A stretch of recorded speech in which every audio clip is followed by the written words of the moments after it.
Black and white photography has become more popular in recent years. Now, I suspect the reason for that is technology driven. Now, in the old days of film, you'd take a photograph and you'd have to do a little bit of tweaking around or send it off to a specialist to get a black and white image, so no one really bothered with it. Now we've got digital imaging, and doing black and white is actually very easy to do, and it's got a certain timeless quality to it.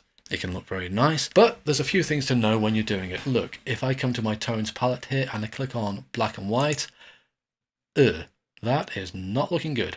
There is a complete lack of any tonal variation in there, which I can't say I'm happy with. I want to do something about it. If I just turn this off for a second, look, I've got red petals there which suddenly turned white.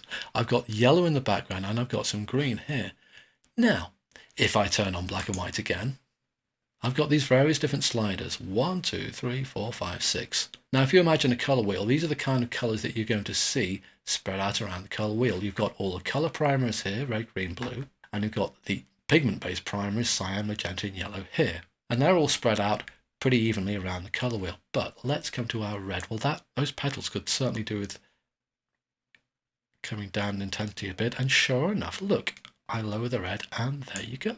That's standing out much more. Now, what about things like the green for those stems? Yeah, again, if I start to lower them or up them, I'm starting to get some more tonal control. Now, what about those tulips which are yellow in the background? Again, if I lower those again, I'm getting a much more pleasing range of colours in there. Things are starting to pop out a little bit more, and this is simply a case of tweaking things. Now, supposing what? Say cyan, does that do anything? Well, it's affecting the highlights on the glass a little bit. That's too bright, that's too distracting. Let's try toning those down a little bit. What about something like magenta? Again, there's some magenta in that red flower, which I can tweak around to try and bring out a little bit of detail. But what I'm concerned about here at the moment is getting a good balance of dark and light to make the image stand out.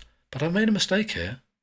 I've used the black and white sliders to tweak things around, and I'm getting better results, but I've completely ignored all my dark to light sliders here. Well, look, supposing I come to say clarity and I start upping the clarity. Yeah, I'm getting more intensity around the petals of this leaf.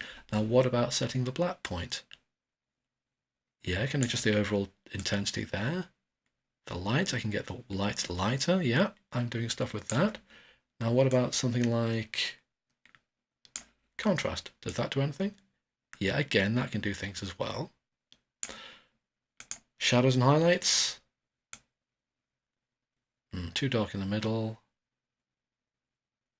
Now, you may be wondering, why is it only targeting these little bits around the center with the shadows? Well, let me turn off black and white for a second.